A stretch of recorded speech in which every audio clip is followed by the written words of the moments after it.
Hello, folks.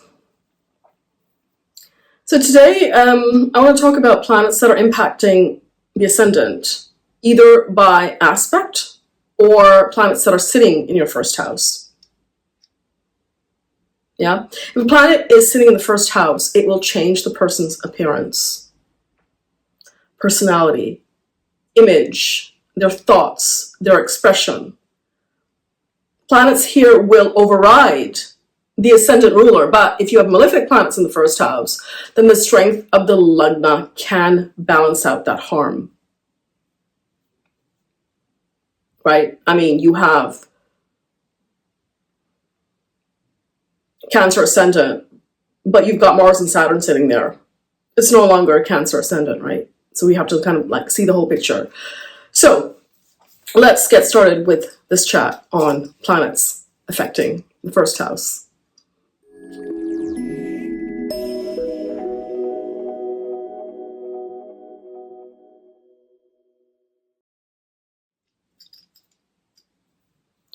All right, so I'm going to go through each one of them. And I'm actually going to read some quotes from the classics, yeah? So let's say you have Sun in the first house. So I'm going to offer a quote from Servali, which is a classic Jyotish treatise. It dates to post-Parashara. Yes? So Servali 34.1-7, if the sun aspects the ascendant, the native will be valorous, will be irascible with females, be cruel, will gain wealth from paternal side, and will serve the king. Yeah? Unquote. Here, erase the word irascible, meaning easily angered. And this word is often used because I think when the translation happened, it was usage of a old English.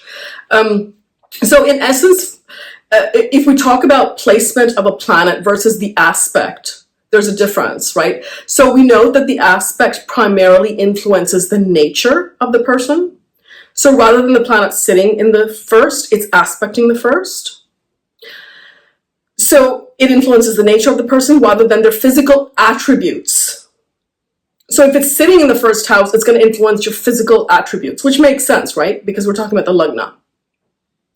Which is what? Hair, eyes, physique. And not so much their destiny, which is wealth or poverty, homeland or foreign land, own culture, it's not going to influence the destiny as much. Okay, sun situated in the first house. So here we're talking about the sun in the first house rather than aspecting. It can make you dominating. It can make you a good leader. It espouses a lot of masculine energy. I think this is a good placement. Sun in the first house. Yeah, you have to see, of course, where it is. I mean, it will change if it's in a bad house, in a bad Rashi. So here, sun in the first house, you can have the ability to take actions without considering emotions, though. So is it a good placement? Yes, it's a good placement for leadership. It's a good it's a good placement for taking the initiative. It's kind of like the fifth lord going into the first house. Yeah. It can make you kind of like a go-getter, but it may make you like very kind of like insensitive though to others, and just unless there's other planets there. If it's a well-dignified placement, for instance, the sun is sitting in Aries, Scorpio, Leo, Cancer, especially like the two royal signs. This is an excellent placement for the sun to be in. If the sun is sitting in the first house in Sagittarius or in Pisces, it can bring a position of status and power. Yeah. However, if it's debilitated, if it's sitting in Libra, it can at some point in your life lead to money problems. Yeah. It can make you impatient, quick to anger. It can, however, make you courageous. In Libra, it can also affect your eyesight adversely. It can give weak eyesight. So maybe you start wearing glasses at an early age, for example. Yeah. So what if you have moon in the first house? Again, a quote from Sarvali, 34:1-7. If moon aspects the ascendant, he will be under the control of women. Fortunate, be very courteous, be very wealthy, softly disposed, and will gain by dealing in waterborne articles. So any trade to do with water, right? If the moon is aspecting the first house. So let's say moon is sitting in the 7th house. Essentially, that's what we're talking about. Sarvali 30.14 says the moon sitting in the ascendant, if it's in Cancer, Taurus, or Aries, indicates that the native will be liberal, beautiful, rich, and enjoy pleasures greatly. The moon in the ascendant, identical with other signs, indicates that the native will be intensely passionate, deaf, distressed, dumb, and will decline in prosperity with time. Okay. Again, you have to see what else is going on, right? We're talking about one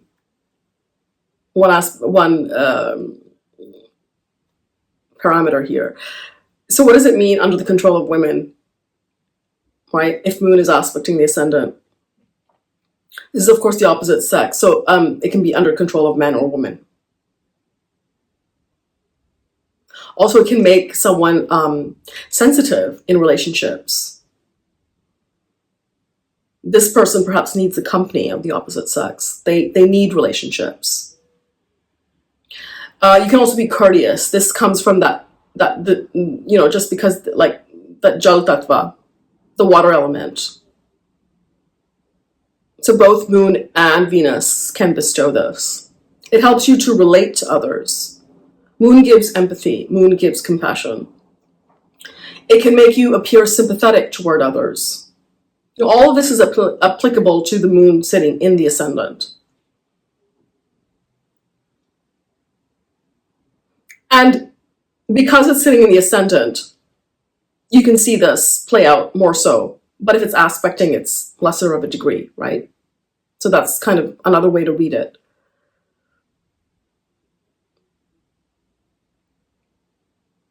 Simply because of the water element impacting the 1-7 axis.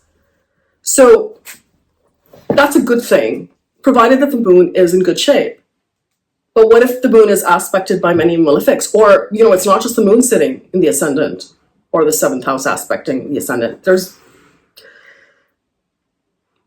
Rahu or Ketu sitting with the moon. Or Mars is sitting with the moon. Or Saturn is sitting, things will change, obviously. Right? This placement can make you wealthy, as comforts also come from the Jal Grahas, right? Moon and Venus. It can certainly make you seek comforts. Moon is soft and motherly, and it can give you a nurturing nature if it's a well-placed moon. It can make your speech pleasing as well. If you have a trade dealing with water in some way, or your work involves being near water bodies, then this can be beneficial for you. As usual, it's best to, it's obviously this is best if your moon is in a dignified position and not afflicted with malefics. Because then the opposite can happen, actually. What if Mars is in your first house? Sarvali 34.1-7. If Mars lends his aspect to the ascendant, one will be fond of valorous acts and battles, irascible, again, easily angered, will have severed relationship, be very righteous, and will have a long penis. I didn't write this. So this is if Mars lends its aspect. So it's aspecting the first, not sitting in the first. Okay. Now, what if Mars is sitting in the first? Sarvali 30.26. Sarvali 30.26 says, if Mars occupies the ascendant, the native will be cruel adventurous, dull-witted, short-lived, honorable, courageous, will have an injured physique, be attractive in appearance, and fickle-minded. Mars here does not back down from a fight. Also, Mars wants to be recognized for heroic deeds in the first house. And wants to get noticed by others also. Yeah. This can also give Mars, this can also give a protective nature, because Mars has the instinct to protect others. It can give, but it's a badly placed Mars, like if it's not like if it's debilitated, right? Or it's like in Gemini, for example. It can give condescending speech in that case, like at times rude speech. Especially in Mercury signs, I've noticed. Yeah. You can also be dominating in partnership, especially in partnership. Mars likes being a bachelor. So unless this is Taurus, Libra, or Cancer, it can mean that you prefer to be single. Here, Mars can be insensitive in partnerships. Yeah. Sitting in the first house. It can make you a wanderer, and it can also make you uncommitted in relationships. It can make you very righteous as well. So what if Mercury occupies the first house? That's Sarvali 34, 1/7. Again, same. It's from the same text. Should Mercury aspect the ascendant, the native will have rich knowledge of arts and will thereby gain and be quite intelligent, famous, and honorable. So we know what that means. I mean, it means Mercury sitting in the 7th house. I mean, that's the only way it's going to aspect the first house. Sarvali 30.38, should Mercury occupy the ascendant, which I think is a fantastic position. Mercury sitting in the ascendant. The native will have a flawless physique, be intelligent, will know proper place and time. It also kind of makes you lucky in a way, because you're at the right place at the right time. Be well-versed in poetry and mathematics. Be a skillful and sweet speaker, and be long-lived. With Mercury in the Lagna, you can be a very knowledgeable person. It can make you charming and quick-witted. You'll also you'll be quick to take action. Right? And you can also be very adaptable, very flexible. It can make you childlike or childish.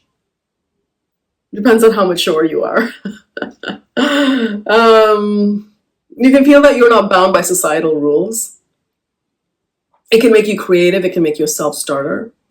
It can also give talent in music, arts, writing, a good speaker. It can make you a good speaker. You can be skilled in the art forms that keep the body active and agile, like martial arts, for instance, dance, gymnastics, yoga, acrobatics. Like you'll be skilled in something where you have to use your body to express that art form. Mercury in the first house will make you intelligent and give the ability to accumulate knowledge. It will make you a fast learner. Of course, the dignity of Mercury is important to see, as with any planet, right? But when it comes to the ability to be discerning, like for discernment, your Jupiter actually has to be in good shape. You'll have an innocence about you, something in your appearance. Mercury can make you famous as well. Well-known, popular, attention-seeking. Yeah, it can make you a well-read scholar or a walking encyclopedia, especially if it's in Gemini or Virgo. If Jupiter is in the first house, let's talk about that. If Jupiter is in the first house, it can make you just well received by others, popular. Sarvali 34, 1/7. If Jupiter is aspecting the ascendant, so here we're talking about in the 7th, right? It could be in the 5th. It could be in the 9th house. This is from where Jupiter will throw its aspect to the 1st. One will be interested in religious observations, be honored by the king. Right? Be honored by the king just means like be appreciated by those who are who have authority over you, right? Like it could be your peers, it could be your bosses, like your colleagues, even elders, like in your family. Be famous, will be well endowed with a company of virtuous people, elders, guests. Right? Sarvali 30.50. If Jupiter occupies the 1st, the native will be attractive in appearance, energetic, long-lived, will act after assessing consequences, be learned, courageous, and great. Jupiter in the 1st house can make a person religious and gives faith to a higher power. Again, you have to see the dignity. But Jupiter in the 1st house is obviously a fantastic placement, right? It's the Digbali placement. It can make you righteous, however. It does give a dignified appearance. Perhaps you follow traditions and customs of your family. It can give you long-term vision, the ability to look into the future when making decisions. This placement gives a high intellect as well. It can make you popular, stand out in some way. It can make you well known and respected in your profession. So it comes with a lot of benefits having Jupiter in the 1st house.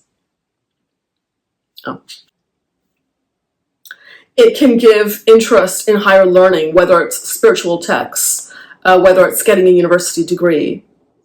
It will make you respectful toward elders, especially teachers, guides, gurus. So now, what if you have Venus in the ascendant or aspecting the ascendant? So Sarvali 34, 1.1-7 again, Venus aspecting the ascendant denotes that he will be addicted to many prostitutes. So here we're talking about Venus sitting in the 7th house. And it is often said that Venus in the 7th house can bring affairs outside of the marriage. Right? So this is what we're talking about here. Venus aspecting the ascendant. It can make you youthful. You will have happiness and pleasure and be beautiful in appearance. Sarvali 30.62. If Venus is sitting in the ascendant, the native will possess beautiful eyes, face, physique, be happy, be long-lived, be timid, and attractive to other females. So this is Venus sitting in the ascendant. Venus, of course, governs the reproductive body, right? The reproductive energy, the regenerative energy, semen. So this can give you very strong sexual drive and make you fond of company of the opposite sex. It can make you relationship orientated, sexually active. If Mars is also there, this can bring extramarital affairs. It can make you active, have a large social circle. There is a need to acquire all the material pleasures and comforts. Whether you're able to do so must be seen from the 4th house. But with this Venus placement, that is something that you're seeking and putting efforts into. You'll be beautiful in appearance, especially the face, especially the eyes. You will have a sensuous appearance, as opposed to Jupiter, which tends to give more of like a dignified appearance. So let's talk about Saturn in the 1st house, or aspecting the ascendant. If you have Saturn in the 1st house compared to like Venus, which is, and Jupiter giving dignified appearance, Venus giving a more sensuous appearance, Saturn in the 1st house can give you more of a serious demeanor, more sober demeanor. Saturn in the ascendant, remember, is the Maranakaraka position of Saturn. It means that this is the worst house for Saturn to be sitting in. It can bring, health issues for sure during Saturn Dasha and Bhukti. So Sarvali 34, 1/7, if Saturn aspects the ascendant, one will be troubled by heavy loads, travels, disease, be irascible, again, easily angered, will be attached to aged women, i.e. will be fond of seeking union with aged women. So age just means older than that person, right? That's all it means. Be devoid of happiness, be dirty and be foolish. Cerebrally 30.74. If Saturn happens to be in the ascendant, identical with the exaltation or own house, the native will equal a king in status, or will head a country or city. Yeah. But if it's not in own house, or if it's not in exalted status, Saturn in the first house can give misery in your childhood, a dirty disposition, and indolence. So the thing to note is that when we talk about the aspect to the ascendant, which was what we just did, right? Rather than sitting in the ascendant, what I would say that if it's sitting in the ascendant, you have to read both. Both will apply to some extent. Right? Because sitting in the ascendant is aspecting the ascendant. So this position, however, can make you very hardworking. You can be persistent, but you can also feel pressured in life. It can also at times make you gloomy, pessimistic. There's a tendency to see the negative in a situation, right? Like the glass empty thing. It can also result in anxiety. It can result in depression. It can result in lethargy, procrastination. It causes instability and fatigue. Here you can battle some chronic illnesses, Saturn being the Garga for the Trikona houses, right? Right, like the trick houses, like the 6, 8, 12, right? Because that's Saturn's natural Karak Tattva. So this is why it's a Marana Karaka Sana, right? Because it can bring health, it can bring chronic illnesses, health problems. This is especially the case if Saturn is inimical to the Lagna Lord. So Saturn is sitting in Aries or Scorpio. Saturn is sitting in Leo or Cancer. It can make you reactive. You tend to get angry at the smallest of problems. This is because the tamas, if you have tamas graha in Lagna, it will give you low energy, which is low prana. So Mars and Saturn in the first will agitate you. You'll just get irritable over small things. So you have to increase your energy, like somehow, like either by just exercise or some kind of like spiritual practice, being disciplined in your routines, like that, those things, eating well, like,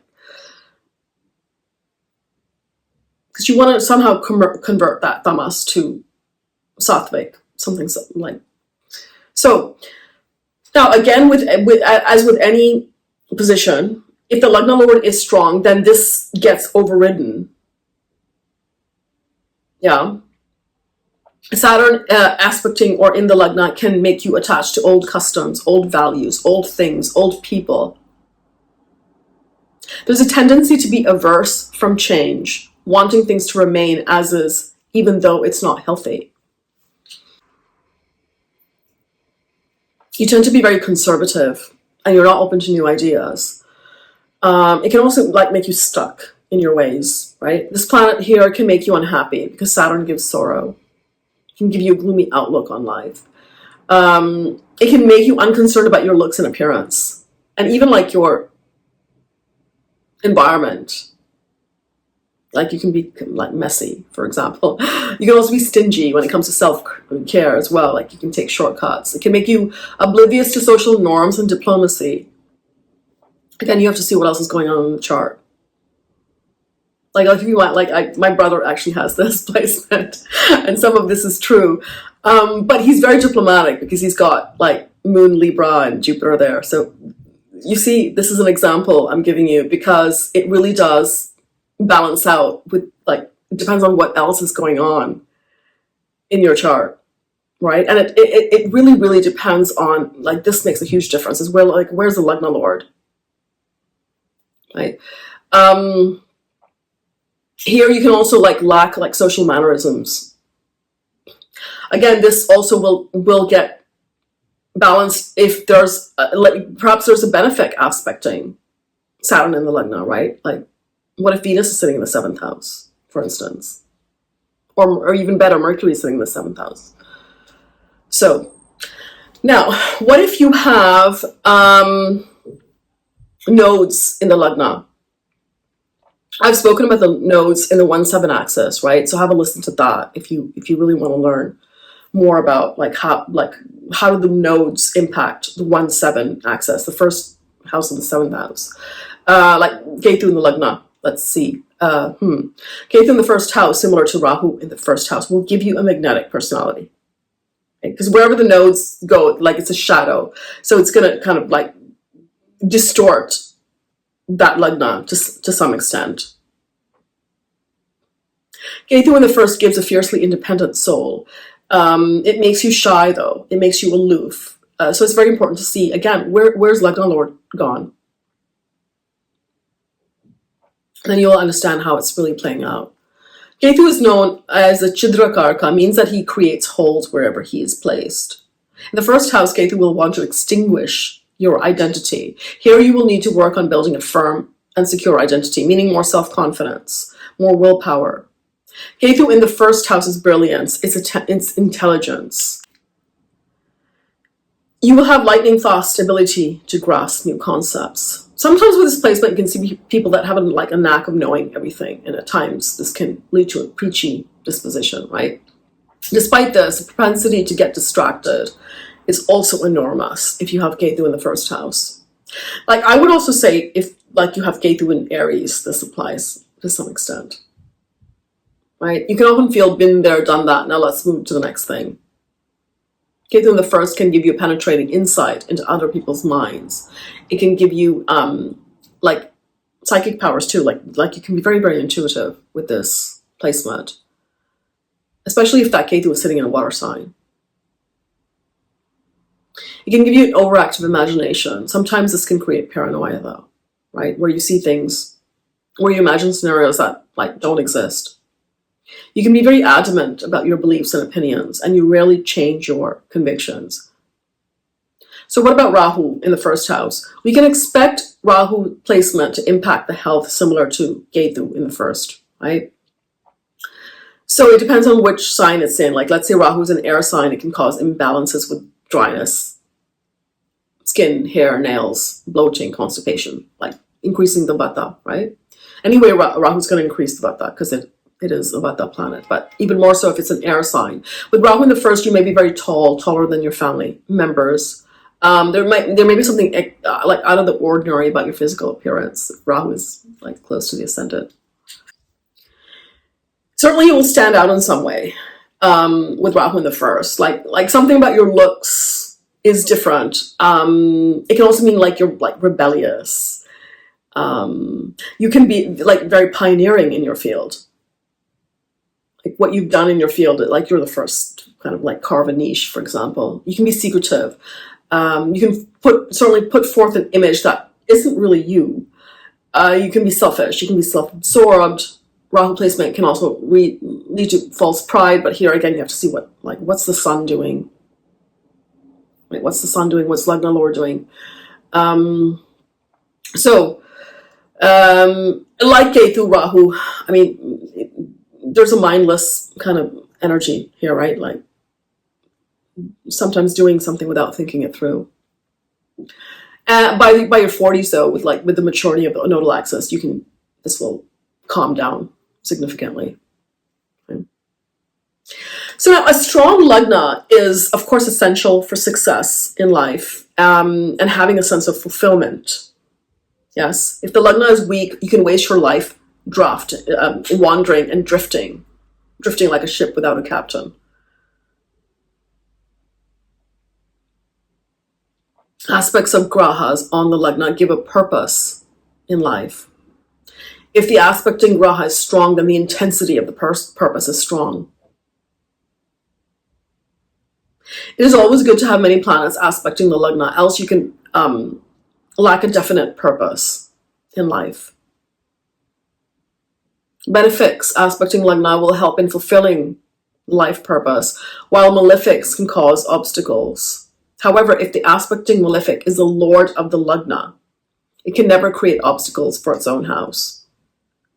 Hence, it will support the native in fulfilling life's purpose. And I would extend this and say,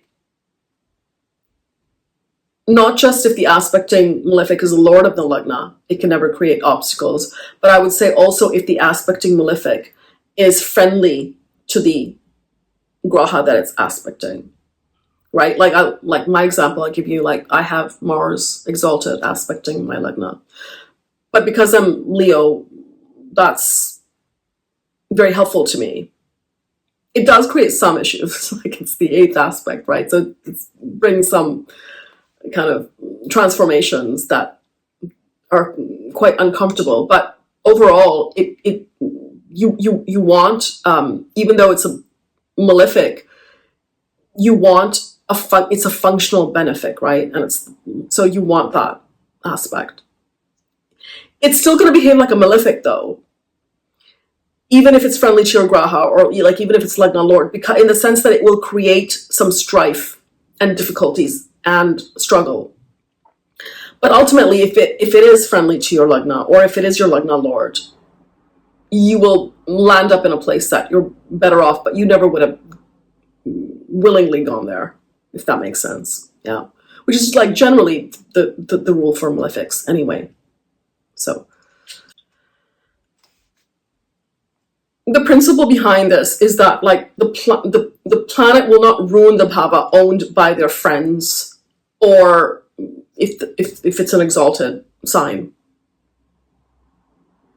Yeah. On the other hand, if the aspecting malefics are inimical to the Lagna Lord, that can cause serious problems, right? Like we discussed in like Saturn sitting in Leo, and that's your first house. Or Mars sitting in Gemini, and that's your first house. Like, you know, that can be problematic. The obstacles in life can come from the natural as well as functional significations of the aspecting graha, and also from the house where the graha is aspecting. So that's important to note. So the troubles that you experience with the planet either sitting in that first or aspecting the first, you have to see from what house they're aspecting the first. If it's an inimical aspect, if it's a challenging aspect, because that house will give you hint as to where the challenges will derive from, if that makes sense. So, aspecting benefics, if they're inimical to the Lagna, can also damage it to a certain extent, right? So you are a Taurus Lagna, and you have Jupiter aspecting from Virgo. That's 8th Lord aspecting your Lagna. So, you know, it can bring some health issues. It can bring some big obstacle during Jupiter Dasha or Antardasha. But because of the nature of Jupiter, the ability to do harm is always limited, right? Libra Lagna, again, same thing, right? Jupiter's not a friendly planet to Libra Lagna either. So aspect of Jupiter, let's say from the 7th house, can cause problems, but it's mildly negative compared to a malefic doing the same thing. It can still support giving fulfillment in life, but there could be challenges because of Jupiter's lordship of the Dhisthana houses, for instance. So I believe 34.9, should the ascending sign not be in aspect to even one planet, the native will be devoid of other influences and will acquire exclusive qualities of the sign concerned, right? Which makes sense. So you are a Sagittarius Lagna, but you don't have anything sitting in the first or seventh, and you don't have any planet aspecting the first house. So then, well, what do we see? In that case, we just have to see where Jupiter's sitting and what it's doing in the chart to understand how, how that's going to play out, how the Lagna Lord's position, and like, it's important to see where that is. Because if that Jupiter is, say, for example, sitting with Moon, Mars, right? Then the Lagna Lord, the strength of the Lagna Lord has been reduced because it's sharing space with those two planets. But to understand your nature, your characteristics, your appearance, it's just Jupiter that we would focus on in that case. Yeah. So order of precedence is first, of course, the Graha's placed in the Lagna. That changes everything. It's no longer Cancer Lagna or Leo Lagna or Virgo Lagna. It's what's in that house. Secondly, Graha's aspecting the Lagna. And then, of course, if there's nothing there, the sign that's rising on the Lagna we look at, right? And finally, if the Lagna Lord is placed in the Lagna or aspecting the Lagna, it's extremely strong in bringing out the influence of that rising sign, right? Naturally. That's quite logical, yeah. So that's all for now, folks. Hope you enjoyed that.